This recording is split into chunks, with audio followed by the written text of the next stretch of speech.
आखिर ऐसा कब तक चलता रहेगा। आज भी दान में कुछ ज्यादा नहीं मिला, बस थोड़े से चावल मिले हैं। हे भगवान, कभी तो इस गरीब ब्राह्मण पर दया करो। बस एक बार धन की बारिश मेरे भी घर पर करवा दो, सारी परेशानियां मिट जाएंगी। हे प्रभु, दया करो।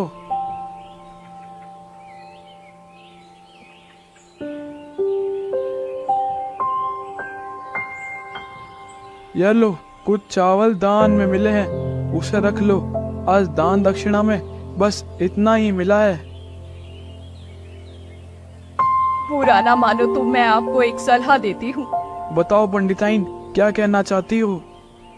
आप जो पौराणिक कथाएं लोगों को बताकर दान दक्षिणा कमाते हो, क्यों ना वही कथाएं अगर आप राजा के दरबार में एक बार राजा को सुनाएंगे तो राजा आपको कई सारा धन इनाम के तौर पर देंगे। तो ठीक है, मैं कल ही राज दरबार जाने की तैयारी करता हूँ। महाराज को मुझे जो पौराणिक कथाएं आती हैं उसे सुनाता हूँ और वापस मेरा इनाम लेकर आता हूँ।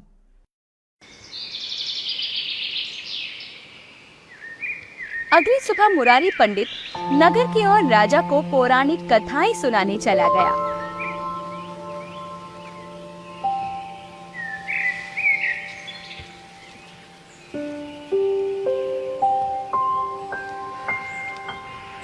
वाह पंडित वाह, आपने तो बहुत ही सुंदर कहानी सुनाई है।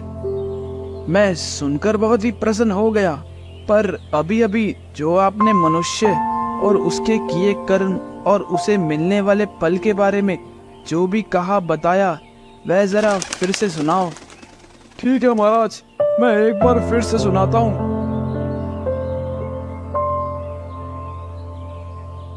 तो मैं कह रहा था कि इस पूरे ब्रह्मांड में धरती और आकाश के अलावा स्वर्ग और नरक लोक भी हैं, जहाँ पर मनुष्य को अपने कर्म के हिसाब से फल भोगना पड़ता है। मुरारी पंडित जब ये बातें राजा को सुना रहा था, तब महाराज बड़े लक्ष्य पूर्वक उसकी ये बातें सुन रहे थे। देखो ब्राह्मण, तुम्हारी कहानी तो अच्छी है, पर इसमें मुझे एक संदेह है। कैसा संदेह है महाराज? हम आकाश और धरती को देख सकते हैं। इस धरती पर मनुष्य के अलावा और कई सारी प्रजातियां पाई जाती हैं, पर इनमें से कौन स्वर्ग और कौन नरक जाएगा, वो हम कैसे देख सकें? जरा अपनी इस बात को और जरा विस्तार तथा उचित प्रमाण देकर समझाइए। महाराज का ऐसा प्रश्न सुनकर मुरारी पंडित चौंक गया। उसके हाथ पैर कांपने लगे। बेचारा ब्राह्मण घबरा गया और सोचने लगा। अगर मैंने महाराज के इस प्रश्न का उत्तर दे भी दिया, लेकिन उत्तर देने के बावजूद भी महाराज को मेरे उत्तर का समाधान ना हुआ, तो कहीं गुस्से में आकर फौरन मुझे सजा ना दे दे। महाराज, आपका इस तरह का प्रश्न बहुत ही दिलचस्प है। आपके इस प्रश्न का उत्तर देने के लिए मुझे कई किताब तथा ग्रंथों का अध्ययन करना होगा। कृपया मुझे कुछ समय दी, मैं अवश्य ही इस प्रश्न का उत्तर दे दूंगा। ठीक है पंडित, पर मुझे जल्द से जल्द इस प्रश्न का उत्तर चाहिए। मैं आपके उत्तर का इंतजार करूंगा। जल्द ही इसका समाधान निकालिए और मुझे बताइए। जी महाराज, मैं जरूर इस प्रश्न का जवाब आपको जितना हो सके उतना जल्द दे दूंगा। मैं अभी जाकर अपना काम शुरू करता हूँ, आप मुझे आज्ञा दीजिए। ठीक है, मैं तुम्हारी प्रतीक्षा करूंगा। जाओ पंडित।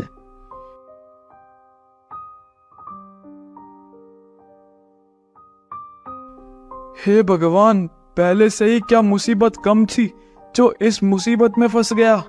काश पंडिताइन की बात ना सुनता, खामखा राज दरबार में महाराज को कहानी सुनाने आ पड़ा। मैंने क्यों महाराज को स्वर्ग और नरक जैसी कठिन बातें बताई? अब कैसे मैं राजा को स्वर्ग और नरक जैसी जटिल बातें समझाऊं? राजा के दरबार में मुझे पहले से ही पता है कि राजा कितना गुस्सैल और कम बुद्धि वाला व्यक्ति है। अगर मेरा दिया हुआ जवाब राजा को पसंद नहीं आया तो मुझे कठोर दंड भी दे सकता है। ऐसा करता हूँ, रात होने पर नगर से भागकर अपने गांव गोरखपुर चला जाता हूँ।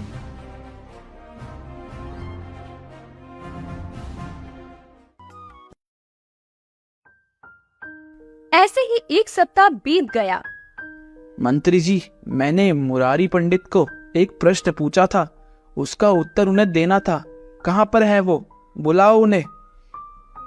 क्षमा करे महाराज, पर उस ब्राह्मण पंडित के बारे में किसी को अता पता नहीं है।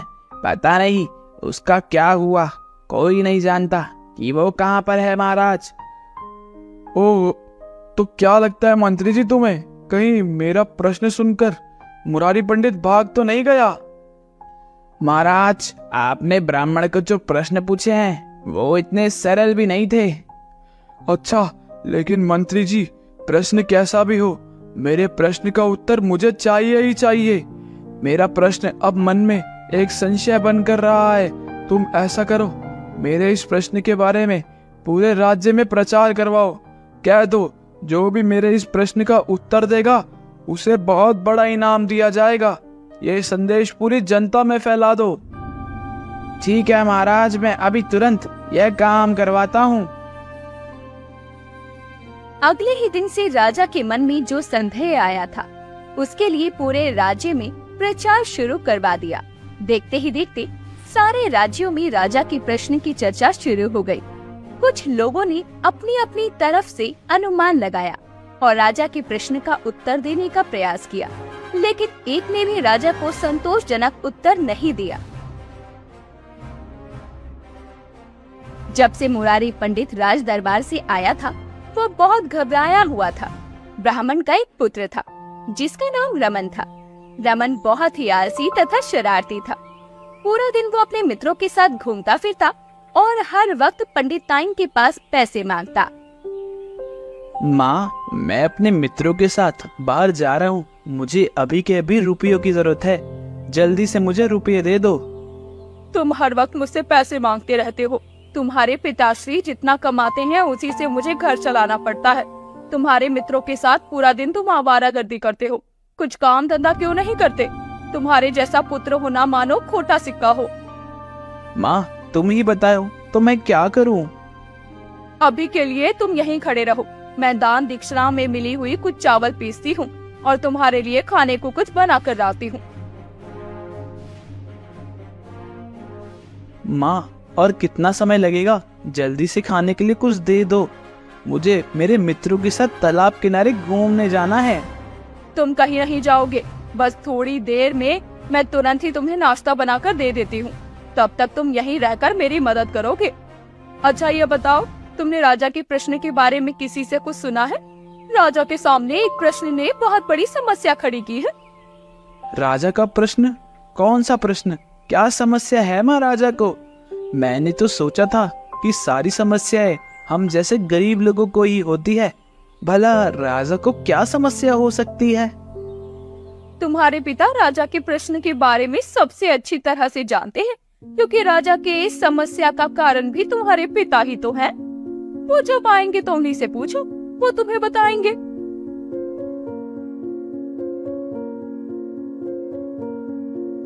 पिताश्री, राजा के साथ क्या मामला है? मैंने तो सुना है कि आपने उनके लिए एक बहुत बड़ी समस्या खड़ी कर दी है। क्या बताऊं पुत्र, मैं पौराणिक कथाएं सुनाते सुनाते स्वर्ग और नर्क के बारे में बताने लगा तो राजा के मन में एक संदेह पैदा हो गया। वही तो पूछ रहा हूँ पिताजी कि राजा के मन में ऐसा क्या संदेह आया, जरा मुझे भी तो बताओ। तुम उसके बारे में जानकर क्या करोगे पुत्र? वो बच्चों की बस की बात नहीं है, खासकर तुम्हारे जैसे की जो सारा दिन जो बाहर आवारा घूमता रहता है। अरे पिताश्री, पहले प्रश्न बताओ तो, सही बात क्या है? ठीक है, तुम नहीं मानते तो सुन ही लो कि प्रश्न क्या है। राज्य के महाराजा चाहते हैं कि उनको स्वर्ग और नरक के बारे में विस्तार पूर्वक और प्रमाण देकर बताया जाए। महाराज जानना चाहते हैं कि मनुष्य अपने अपने कर्म की वजह से किस प्रकार स्वर्ग और नरक प्राप्त करता है। महाराज यह सब जानने के लिए बहुत ही उत्सुक है पुत्र। सुनो बेटा, तुम ये सब बातों की फिक्र मत करो, इसका जवाब तो तुम्हारे पिता भी नहीं दे पाएंगे, तुम भला कहाँ से दे पाओगी? ऐसा करो, चक्की का पहिया उठाओ और वहाँ कोने में रख दो, मैं तुम्हारे लिए नाश्ता बनाती हूँ। जैसे ही रमन चक्की का पाया उठाता है, वैसे ही वो क्या देखता है, उसमें से कुछ चावल के दाने कुचल गए थे तो कुछ साबुत थे। माँ, पिताश्री, राजा के समस्या का हल मिल गया है। मैं आज ही राज दरबार जाऊंगा और महाराज की समस्या का हल करवा दूंगा। अपने बेटे का आत्मविश्वास देखकर ब्राह्मण और उसकी पत्नी हैरान हो गए। क्या कहा तुमने? इसका जवाब तुमने ढूंढ लिया? जब मुझे इसका जवाब नहीं मिला तो तुम्हें कहां से मिला? राजा को नहीं जानते हो तुम, वो बहुत ही गुस्सैल है। अगर तुम्हारा जवाब पसंद नहीं आया तो तुम्हें कठोर दंड भी दे सकता है। तुम्हें राजा के बारे में कुछ नहीं पता है पुत्र। आप उसकी चिंता मत कीजिए पिताश्री, मुझे पूरा विश्वास है कि मैं सही उत्तर दे सकता हूँ। आप बिल्कुल भी चिंता मत कीजिए, आप निश्चित रहिए। मैं अभी महल की ओर जाने की तैयारी करता हूँ। तुरंत ही रमन राजा से मिलने नगर की ओर चल पड़ा।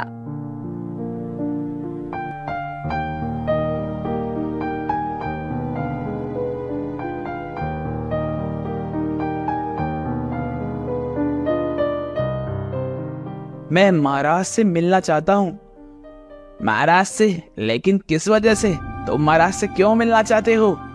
मैं यहाँ अभी महाराज के मन में जो सबसे बड़ी दुविधा है उसका जवाब देने आया हूँ।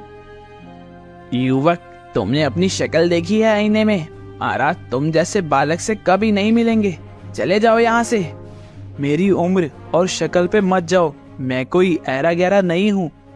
देखो लड़के, बहुत बड़े बड़े विद्वान उस संदेह को दूर नहीं कर पाए और यहाँ से दुम दबाकर भाग गए। इसलिए भलाई इसी में है कि तुम भी यहाँ से भाग जाओ। क्यों खामखा अपनी जान को जोखिम में डाल रहे हो? बेहतर यही होगा कि तुम यहाँ से चले जाओ। तुम्हारा कहना सही है, लेकिन मैं उसी ब्राह्मण पंडित का बेटा हूँ जो यहाँ से भाग कर गया था, जो कि महाराज के सवाल का जवाब नहीं दे पाया और मुसीबत खड़ी कर दी थी। क्या तुम मुरारी पंडित के बेटे हो?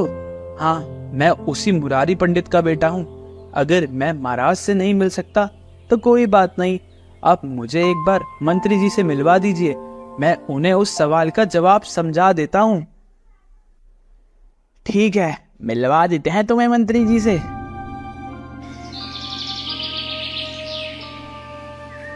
तो तुम मुरारी पंडित के बेटे हो? जी मंत्री जी, मैं उसी ब्राह्मण का पुत्र हूँ जिनसे महाराज ने प्रश्न पूछा था और उनका समाधान ना करने पर यहाँ से भाग कर गए थे। लेकिन मेरे पास उस सवाल का जवाब है। मैं उस प्रश्न का उत्तर महाराज के सामने पेश करने यहाँ तक आया हूँ। कृपया करके मुझे एक बार महाराज से मिलवा दीजिए। बहुत अच्छा हुआ पुत्र जो कि तुम पहले मेरे पास चले आए। मैं बहुत समय से ही पंडित की राह देख रहा था। अच्छा हुआ कि तुम पंडित के बेटे हो और उनकी जगह पर मैं तुम्हें महाराज से मिलवा तो दूंगा, पर एक बात ध्यान रहे, तुम पहले अपना परिचय मत देना कि तुम मुरारी पंडित के बेटे हो। महाराज तुम्हारे पिताजी से बहुत ही ज्यादा नाराज हैं। यदि उनको पता चला कि तुम पंडित के पुत्र हो तो महाराज और भी नाराज हो जाएंगे। तुम इस बात का ध्यान रखना। ठीक है मंत्री जी, अब आप ही बताओ कि मुझे क्या करना होगा। पहले तुम अपना उत्तर महाराज को बता देना। यदि महाराज को तुम्हारा उत्तर पसंद आया तो मैं राजा के पास तुम्हारी प्रशंसा करूंगा। तब तुम समझ जाना कि सब कुछ ठीक है और उसी समय तुम बताना कि तुम मुरारी पंडित के बेटे हो।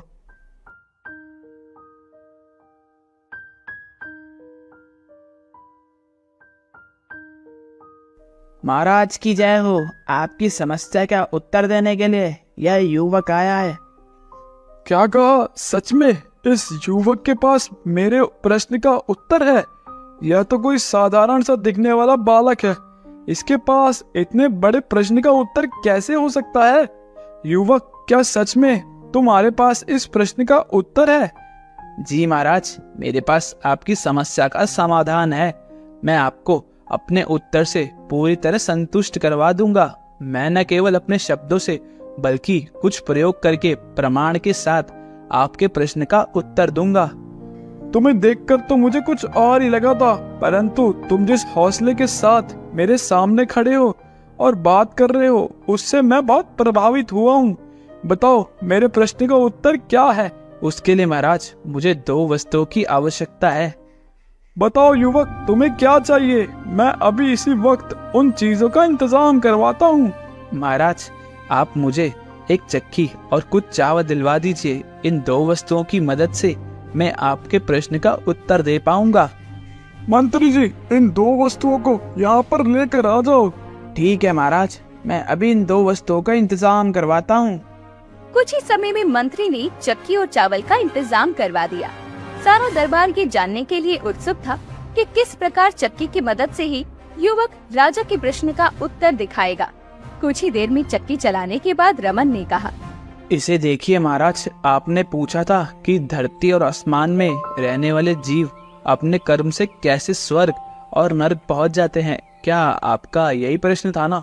युवक, बिल्कुल यही प्रश्न था मेरा। तो जरा आप इस चक्की को ध्यान से देखिए कि जो ऊपर का पत्थर आप देख रहे हो ये आसमान है जो कि घूमता है। जो नीचे का पत्थर है वह भूमि है जिस पर हम सब रहते हैं। बस ये बड़ी ही आसान सी बात है। अब एक बार सोचिए कि मैंने जो चावल इसमें डाले हैं वह हम सब प्राणी हैं। मेरे हाथ चावल को चक्की में डालते हैं। समझिए कि वह भगवान का रुख है। ये 5 उंगलियां 5 प्राकृतिक तत्वों की तरह हैं और ये पत्थर बारी बारी से घूम रहा है। यही धर्मराज है जो कि कर्मों के अनुसार प्राणियों को सजा देता है। जो कुछ प्राणी पाप करते हैं और कुछ पुण्य करते हैं। इस चक्की में जो चावल कुचले गए और पीसे गए वो सब पापी हैं जिसे अपने कर्मों की सजा मिली है। अब ध्यान से देखिए महाराज, क्या आप देख सकते हो कि अभी भी कुछ चावल वैसे के वैसे हैं? हाँ युवक, देख रहा हूँ। कुछ चावल अभी तक पीसे नहीं गए। आप इन्हें देख सकते हो महाराज। इसमें कई चावल जो कि पीसे हैं वो दर्द का अनुभव करते हैं। ये वही लोग हैं जिन्हें नरक मिलता है, परंतु कुछ लोग इन साबुत चावलों की तरह स्वर्ग प्राप्त करते हैं। इन सारे लोगों को उनके अच्छे कर्म नरक की यातना से बचाते हैं। ऐसे लोगों को नरक का कोई डर नहीं रहता क्योंकि वो जानते हैं कि उनकी जगह स्वर्ग में है। बस महाराज, मुझे आपको जितना कहना था वह विस्तार से और प्रमाण देकर बता दिया है। बहुत ही बढ़िया, तुमसे बहुत प्रश्न हो गया हूँ युवक। तुमने मेरे प्रश्न का उत्तर इतने आसान तरीके से और सरलता से दिया है जो कि बड़े से बड़ा विद्वान भी ना दे सका। तुम्हारा उत्तर मुझे बहुत ही पसंद आया है और मेरी शंका का समाधान हो गया है। मेरे जवाब का स्वीकार करने के लिए धन्यवाद महाराज।